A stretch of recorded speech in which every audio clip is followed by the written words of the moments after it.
आज की हमारी ये खास रिपोर्ट सिर्फ कूटनीतिक यात्रा की खबर नहीं है, बल्कि भारत की अंतर्राष्ट्रीय भूमिका, वैश्विक नेतृत्व और बदलते भू राजनीतिक समीकरणों की गहरी कहानी है। प्रधानमंत्री नरेंद्र मोदी आज दक्षिण अफ्रीका के लिए रवाना हो रहे हैं, जहां 21 से 23 नवंबर तक होने वाला G20 लीडर समिट उनका इंतजार कर रहा है। ये सम्मेलन अपने आप में ऐतिहासिक है, क्योंकि ये पहली बार है जब दुनिया की 20 सबसे बड़ी और उभरती अर्थव्यवस्थाओं का ये मंच अफ्रीका धरती पर आयोजित हो रहा है। और ये सिर्फ एक सहयोग भर नहीं है, ये भारत की G20 अध्यक्षता के दौरान हुए उस बड़े बदलाव का परिणाम है जो अफ्रीकी संघ को स्थायी सदस्यता दे गई थी। जी हाँ, इसी फैसले ने अफ्रीका को G20 की टेबल पर बराबरी की सीट दी और आज का ये समिट उसी यात्रा की अगली कड़ी है।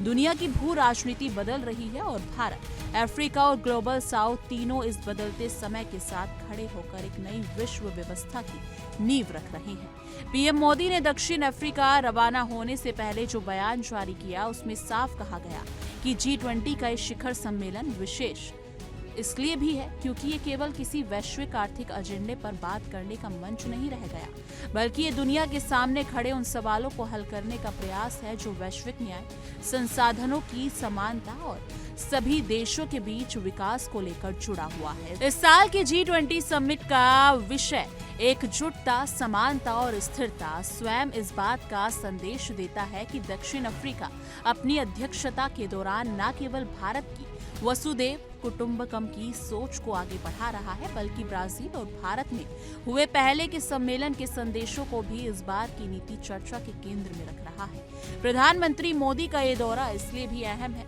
क्योंकि वो इस मंच पर भारत की उस विस्तृत दृष्टि को सामने रखेंगे जिसे भारत ने पिछले वर्ष अपनी अध्यक्षता के दौरान दुनिया को दिखाया था। एक पृथ्वी, एक परिवार, एक भविष्य। ये दृष्टिकोण सिर्फ एक नारा नहीं है, बल्कि जलवायु परिवर्तन, खाद्य सुरक्षा, ऊर्जा ट्रांजिशन, आपदा प्रबंधन, डिजिटल, पब्लिक गुड्स और ग्लोबल साउथ के हितों जैसे मुद्दों पर भारत की गहरी रणनीति का हिस्सा है। भारत ने पिछले साल G20 के जरिए जो मिसाल कायम की थी, रूस यूक्रेन युद्ध के बीच भी सभी देशों को एकमत लाने की दुनिया आज भी उसकी चर्चा करती है।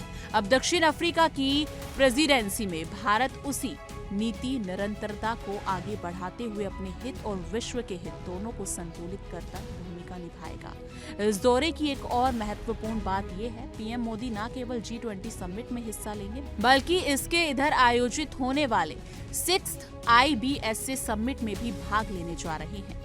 IBSA भारत, ब्राजील और दक्षिण अफ्रीका का समूह दुनिया के 3 बड़े लोकतांत्रिक और विकासशील देशों का ऐसा फोरम है जो दक्षिणी गोलार्ध की साझा चुनौतियों पर काम करता है। इस सम्मेलन कई मायनों में ज्यादा निजी, ज्यादा केंद्रित और ज्यादा प्रभावित माना जाता है, क्योंकि इसमें तीनों राष्ट्र अध्यक्ष सामने बैठकर वैश्विक व्यापार, टेक्नोलॉजी, शिक्षा, जलवायु और विकास, वित्त जैसे मुद्दों पर सीधी बातचीत करते हैं।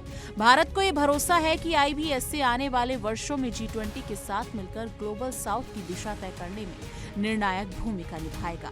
G20 के इतिहास में भारत की भूमिका लगातार बढ़ रही है। आज ये समूह दुनिया की 85% GDP, 75% आबादी और वैश्विक व्यापार के सबसे बड़े हिस्से का प्रतिनिधित्व करता है। ऐसे में ये मंच केवल आर्थिक नीतियों के समन्वय का स्थान नहीं रहा, बल्कि विश्व राजनीति का सबसे प्रभावशाली निर्णय निर्माता मंडल बन चुका है। भारत इस मंच पर अपनी आवाज को पहले से कहीं अधिक मजबूती से रख पा रहा है। पिछले वर्ष डिजिटल पब्लिक इंफ्रास्ट्रक्चर, महिला नेतृत्व, मिलेट्स, स्टार्टअप इनोवेशन और ग्लोबल साउथ के फाइनेंस मॉडल पर भारत ने जो वैश्विक चर्चा शुरू की थी, वो इस साल भी दक्षिण अफ्रीका के एजेंडे का अभिन्न हिस्सा है।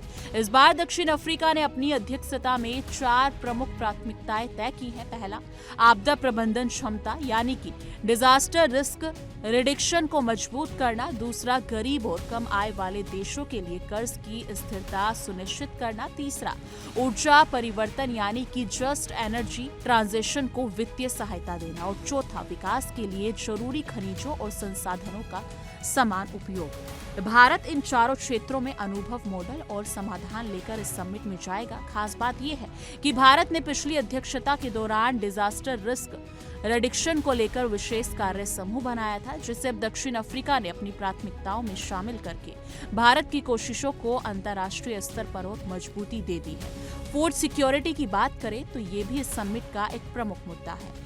युद्धों, जलवायु संकट और सप्लाई चेन अस्थिरता के कारण दुनिया के कई देशों में खाने पीने की उपलब्धता सबसे बड़ी चुनौती बन चुकी है। दक्षिण अफ्रीका ने इस विषय पर एक टास्क फोर्स बनाकर अपने फोकस को मजबूत किया है और भारत इस क्षेत्र में दुनिया को अपने अनुभव से समाधान देने की स्थिति में है, चाहे वो कृषि टेक्नोलॉजी हो, वैल्यू चेन मॉडल हो या डिजिटल कृषि प्लेटफॉर्म। इस समिट में भारत की भी यही कोशिश होगी कि फूड सिक्योरिटी के मुद्दे पर एक मजबूत, संयुक्त और व्यापारिक रोडमैप दुनिया के सामने रखा जाए। इस दौरे के दौरान पीएम मोदी भारतीय प्रवासी समुदाय से भी मिलेंगे, जो दक्षिण अफ्रीका में भारत के बाहर मौजूद सबसे बड़े और सबसे प्रभावशाली भारतीय समुदायों में से एक है। ये प्रवासी समुदाय दक्षिणी अफ्रीका के विकास में योगदान देते ही हैं, साथ ही भारत और दक्षिण अफ्रीका के बीच ऐतिहासिक और सांस्कृतिक पुल की भूमिका भी निभाता है। स्पष्ट है कि पीएम मोदी का ये दौरा केवल एक राजनयिक यात्रा नहीं, बल्कि भारत की दीर्घकालीन रणनीति का हिस्सा है, जहां भारत खुद को केवल एक बड़े लोकतांत्रिक देश के रूप में नहीं, बल्कि एक जिम्मेदार वैश्विक नेता के रूप में स्थापित कर रहा है।